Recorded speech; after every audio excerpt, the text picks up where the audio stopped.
Bonjour et bienvenue dans cette nouvelle vidéo de Manageo. Dans les vidéos précédentes, on a vu les différentes fonctionnalités, les différents modules de Manageo. On a créé notamment des clients, on a créé des devis, des factures, des bons de commande, des BL. On a saisi des règlements de nos clients, on a créé des factures d'achat, on a saisi des règlements fournisseurs. On a vu le suivi du recouvrement, le suivi de la trésorerie prévisionnelle, le suivi d'échecs. En fait, on a vu plein de choses qui font partie de la gestion courante d'une entreprise. Mais en fait, la finalité de tout ça, en fait, c'est aussi d'avoir des indicateurs, d'avoir des rapports et d'avoir des tableaux de bord qui vont faciliter la gestion de votre entreprise. Donc aujourd'hui, le sujet du jour, c'est tout simplement les rapports. La première chose au niveau des rapports, en fait, c'est que Manageo vous propose un tableau de bord, c'est là où on est. Il vous propose un tableau de bord qui est assez complet, qui vous donne plusieurs indicateurs sur votre activité. Ce tableau de bord, en fait, vous pouvez le paramétrer selon votre fonction. Par exemple, un directeur général n'a pas forcément besoin de voir les mêmes indicateurs que le responsable commercial, qu'un commercial, que le gestionnaire de stock, etc. Donc, ce tableau de bord, pour le personnaliser, vous cliquez ici, en fait, et vous sélectionnez les rapports, les indicateurs que vous souhaitez avoir. Donc là, pour ce cas, je vais tout activer. Je vais enregistrer ici. Et là, vous voyez, en fait, on va présenter un petit peu les indicateurs qu'on a. Ici, vous voyez, on a le chiffre d'affaires depuis le début de l'exercice, depuis le début de l'année. Ensuite, on a la décomposition par trimestre de ce chiffre d'affaires avec le chiffre d'affaires par trimestre, les recettes, les dépenses, la TVA, ainsi que le résultat. Et ainsi de suite. On a également ici les devis à relancer. Donc là, vous voyez qu'en fait, les commerciaux, ils doivent relancer un devis avec un montant de 15 000 dirhams. Ici, si vous avez par exemple 300 000 dirhams, vous allez avoir le nombre de devis que représente ce montant-là. On a un indicateur sur les créances. Donc là, ce montant-là, le 1 243 000, c'est le montant des créances globales. Ici, juste en face, vous avez le pourcentage des factures qui sont échues. Donc en fait, par exemple, si la moitié de ces factures-là a été fait ce mois-ci avec une échéance de 30 jours, bah ici, vous aurez 50%. C'est-à-dire qu'il n'y a que 50% parmi ce montant qui devait être payé, qui n'a pas été payé. Ce qu'on pourrait appeler les créances en souffrance. On a la même chose côté fournisseur, donc le total des dettes, ainsi que le pourcentage des factures qui sont échues, c'est-à-dire les factures que j'aurais déjà dû payer à mes fournisseurs qui ont atteint la date d'échéance et que j'ai pas encore réglé. Ici, on retrouve les dernières factures. Ça permet tout simplement de voir en un coup d'œil quand on se connecte ce qui a été fait depuis la veille ou depuis la dernière fois qu'on s'est connecté. On a le suivi d'activité par mois. En fait, ici, dans ce rapport-là, on a la possibilité de voir très rapidement l'évolution des devis, des commandes et des factures par mois, donc avec l'évolution d'un mois à l'autre. Donc là, vous voyez que le mois 5, on a fait le même montant que le mois 6, et que le mois 8, on a fait 15 000 dirhams, donc on a une baisse de 98%, etc. On a la même chose côté commande et côté facture. On peut analyser ce rapport, que ce soit en TTC ou en hors taxe. On peut filtrer les commandes et les devis pour voir justement si on a une activité qui est saisonnière ou une activité qui est en constante, etc.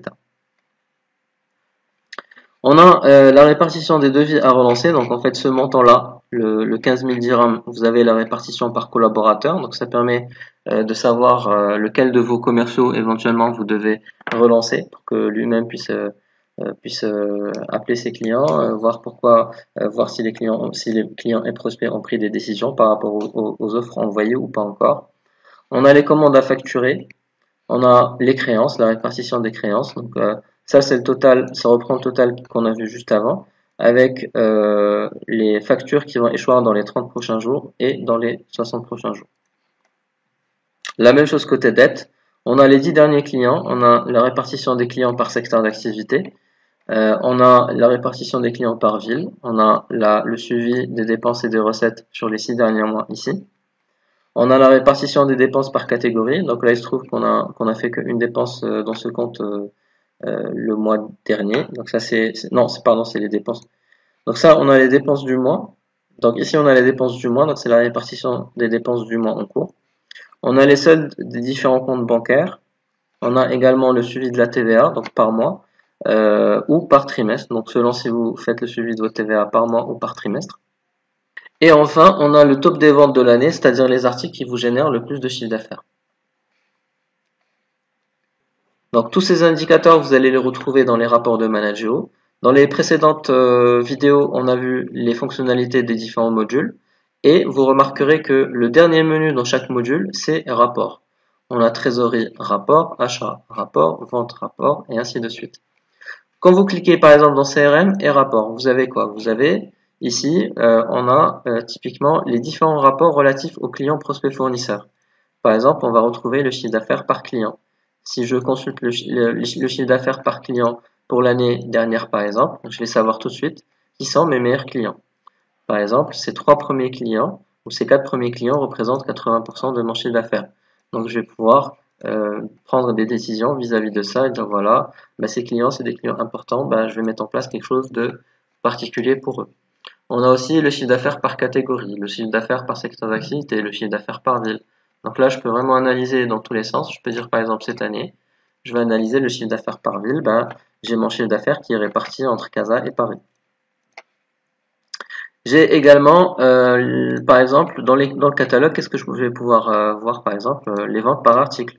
Quels sont les tops des ventes? Donc, par exemple, cette année, voilà ce que j'ai vendu cette année. Mon chiffre d'affaires est réparti sur ces produits-là. C'est cet article-là qui me génère le plus de chiffre d'affaires. Donc, on peut dire que c'est mon best-seller, etc. Donc, on a la même chose par famille et on a la même chose par client. Ici, on peut choisir par exemple le client 1 sur 2020, on va voir tout ce qu'un client a commandé pendant une période. Par exemple, j'ai envie de connaître les habitudes de mon client Microsoft. Je vais enregistrer, en fait, sur cette année, il m'a rien acheté. Sur l'année dernière, il m'a acheté en fait ces articles-là. J'ai même la possibilité de voir un petit peu la récurrence de ses achats. Chaque mois, il me prend quelque chose, donc c'est très important à savoir. Et pour pouvoir lui proposer, par exemple, le mois 11, ou le mois prochain, on va lui dire tout simplement, vous avez pris tel article le mois de juillet, est-ce que ça vous intéresse de recommander parce qu'on a une promotion sur cet article-là. Et comme ça, vous optimisez votre panier moyen. On a les rapports d'achat, donc c'est tout simplement consulter les achats par mois. Par exemple, je vais dire cette année, je veux voir qu'est-ce que je commande et avec combien j'envoie de bons de commande fournisseurs chaque mois et combien je reçois de factures d'achat globalement. Je peux également, au niveau des ventes, c'est là où les rapports sont le plus détaillés. On a le nombre des ventes fait chaque mois en termes de, ça c'est le nombre de factures éditées chaque mois. Et on a pour qui le nombre de ventes est important, c'est un indicateur qui est important. On a le suivi des devis, on a le suivi des devis en attente de relance. On a les délais de validation. Donc on a par exemple ce devis-là, le devis 114, c'est un devis qu'on a envoyé le 23 juin 2020. En fait, ce devis, je vais dire qu'il a été accepté aujourd'hui. Donc, je vais revenir sur mon rapport et vous allez voir que, en fait, le devis 114, il a été validé le 18. Donc, il y a un délai de 56 jours entre la date d'échéance du devis. Donc, vous voyez bien que le devis, même s'il a été fait le 24/5, sa date d'échéance, la fin de validité du devis, c'était le 23/6. Entre cette date-là et aujourd'hui, il y a 56 jours qui se sont passés. Et donc, vous allez avoir la même chose pour tous vos devis qui ont été acceptés ou facturés. Et à la fin, vous allez avoir un délai moyen de validation. Donc là, dans ce cas, c'est un compte de test. Donc les données ne sont pas très réalistes. Mais en général, il doit se passer peut-être une semaine, 10 jours, 20 jours, 30 jours de délai de validation. Et en fait, ça vous donne une idée sur le chiffre d'affaires que vous allez faire prochainement. Par exemple, si ici, on sait qu'on a un délai de 30 jours, ça voudra tout simplement dire que les devis qui ont été envoyés ce mois, probablement, ils vont être acceptés, facturés le mois prochain. Ça vous donne des indicateurs, ça vous donne des idées sur des choses comme ça. On a le suivi des commandes qui sont en cours. Donc les commandes en cours, c'est les commandes qui sont à facturer. On a les bons de livraison, suivi des bons de livraison. On a le suivi des factures impayées qui est tout simplement les factures impayées réparties par client. Donc vous remarquez que partout dans les différents rapports, vous avez la possibilité d'exporter. Donc par exemple, si vous avez envie d'exporter les factures impayées pour analyse. Donc là, vous avez les différentes factures qui sont en souffrance avec les différentes informations, la date d'échéance, l'échéance en jour, depuis combien de jours elles sont échues, le montant total, le restant à payer, la devise, etc. Ensuite, on a par exemple ici le suivi des commissions. C'est un rapport très important parce que ça vous facilite énormément la vie si vous faites le suivi des commissions de vos commerciaux. On a le chiffre d'affaires par collaborateur pour voir lequel des commerciaux est le plus productif. On a le chiffre d'affaires par semaine. Donc là, pareil, si je mets l'année dernière où il y avait de la donnée sur ce compte, vous allez avoir le chiffre d'affaires par semaine. Ça vous permet de savoir est-ce que vous avez plutôt une semaine dans laquelle vous faites le plus de chiffre d'affaires. Par exemple, là, j'ai l'impression que en noir, donc c'est la semaine 2. La semaine 2 de chaque mois, vous faites plus de chiffre d'affaires que les autres. Le chiffre d'affaires par mois, donc là, par exemple, pareil, on va dire l'année dernière. Qu'est-ce qui s'est passé? Ben, l'année dernière, voilà, on a fait le chiffre d'affaires par mois. On peut regarder l'évolution d'un mois à l'autre. On a le chiffre d'affaires annuel, bien sûr. On a le chiffre d'affaires par client et par mois. On a le délai de recouvrement. Le délai de recouvrement, c'est tout simplement, c'est comme pour le devis d'attente. Donc là, on va voir. On va prendre une facture au hasard. Donc on va prendre cette facture-là, qui est en retard, et on va dire qu'en fait, cette facture, elle va être payée aujourd'hui. Voilà, c'est la facture numéro 24 de 2019. Donc paiement, cette facture a été payée aujourd'hui par carte bancaire et j'enregistre. Donc la facture 24, on va revenir dans notre rapport. On va dire l'année dernière et je veux savoir mon délai de recouvrement pour l'année dernière. Donc la facture 24, on la retrouve ici. Sa date d'échéance c'était le 18 septembre 2019 et elle a été payée le 18/8/2020. Donc ça veut dire qu'il s'est passé 335 jours entre la date de paiement, entre la date d'échéance de la facture et son règlement effectif. Donc la moyenne de tous ces délais de paiement entre la date d'échéance et la date de règlement vous donne une moyenne. Et par exemple ici, le délai moyen de recouvrement de ce compte-là, bon heureusement que c'est un test parce que 400 jours ça serait terrible, ça vous donne le délai de recouvrement moyen. C'est une donnée qui est très importante parce que ça vous donne une visibilité sur votre trésorerie.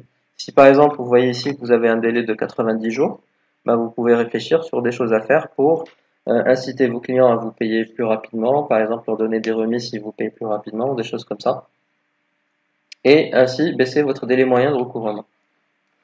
On a aussi un rapport de récurrence de l'activité. Donc ça permet de savoir si vos clients commandent souvent chez vous. Donc c'est important de faire de nouveaux clients, mais c'est surtout important de fidéliser les clients qui sont déjà acquis. Donc l'intérêt en fait c'est de voir si quelqu'un qui achète ce mois va acheter le mois prochain.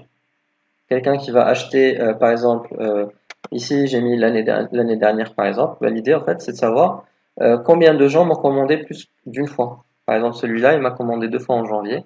Celui-là, il m'a commandé une fois en janvier, une fois en mai, et ainsi de suite. Et donc, la récurrence de mon activité, c'est 60%. C'est-à-dire que 60% des clients me commandent au moins 2 fois. Et ça, c'est un très bon indicateur à optimiser.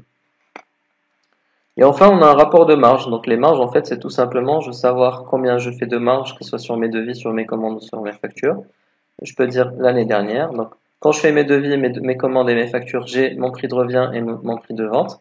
Donc là, on a un très mauvais exemple parce que les prix de revient sont tous à zéro, ils n'ont pas été saisis. Donc du coup, on considère qu'on a fait 100% de marge sur tous les articles, mais sur un compte normal, mais en situation réelle, vous allez remplir vos prix de revient. Comme ça, quand vous faites des devis, des factures, ben, on fait le suivi de la marge. C'est très important de savoir en avance quelle marge vous faites sur une période donnée. Maintenant, sur les rapports de trésor, ben, vous avez plusieurs choses. Premièrement, vous avez les rapports de banque où vous pouvez faire le suivi de, par exemple, ce mois-ci. Qu'est-ce qui se passe dans le compte BMCE? Ben, j'ai fait tel mouvement dans mon compte banque, j'ai fait tel mouvement dans mon compte caisse, etc. J'ai les dépenses par mois. Par exemple, si je filtre sur cette année ou sur les 6 derniers mois, ben, je vais savoir dans quoi je dépense l'argent. Donc, je dépense dans des déplacements, des frais bancaires, de la matière première, des salaires, le téléphone, etc. Je peux faire la même chose au niveau des recettes. Je peux faire le suivi des recettes par mois ou par jour. Je peux voir les recettes qui sont en attente. La même chose pour les dépenses. Est-ce qu'il y a des effets ou des lettres de change que j'ai pas encore encaissées? Je peux faire le suivi de ma TVA bien sûr. Donc la TVA c'est tout simplement la TVA collectée moins la TVA déductible, ce qui me donne la TVA due. Que vous fassiez le suivi de votre TVA par mois ou par trimestre. Ça, c'est un rapport qui est très important parce que vous pouvez le télécharger tout simplement et le donner à votre expert comptable. Ça permet de vérifier l'information qu'il a. Donc, par exemple, ici, si on a pour le mois par exemple, on est le troisième semestre, pour moi, je dois payer 10 000 dirhams de TVA. Donc, si mon comptable me trouve une somme similaire, c'est parfait. Si on a un petit écart, c'est pas grave. Mais si on a un gros écart, il faudra vérifier parce que l'un ou l'autre a fait une erreur ou peut-être qu'on ne lui a pas donné tous les justificatifs ou toutes les factures ou quelque chose comme ça. Donc ensuite, on a la balance AG client. Donc, on a vu la balance AG, c'est très utile pour le recouvrement. Ça permet de savoir quels sont tous les clients qui me doivent de l'argent. Je vais exporter le rapport. Et en fait, ici, on va tout simplement avoir les clients, le montant qu'ils me doivent, combien de ce montant est échu depuis moins de 30 jours, entre 30 et 60 jours, plus de 60 jours, combien de factures vont échoir les 30 prochains jours, entre 30 et 60 jours, et ainsi de suite. Et ce rapport-là, en fait, il vous donne une idée sur le recouvrement. Par quoi vous devez commencer? Donc, en général, vous devez commencer par là, puis ça, et ainsi de suite. Ensuite, on a la balance AG côté fournisseur, donc c'est le même principe. Donc, sur ce contest, j'ai un seul fournisseur que j'ai pas payé. Donc voilà tout pour les rapports. En fait, les rapports, alors il faut noter que les rapports sont accessibles soit directement depuis chaque module. Par exemple, j'ai envie de voir les rapports de Trésor, je vais dans Trésor et rapports. Mais si j'ai envie d'aller dans les rapports de vente, je suis pas obligé de faire vente et rapport. Si je suis déjà dans les rapports, je peux juste cliquer dans vente et accéder à tous les rapports directement. Donc voilà tout pour aujourd'hui. Je vous remercie d'avoir suivi cette vidéo et je vous dis à bientôt.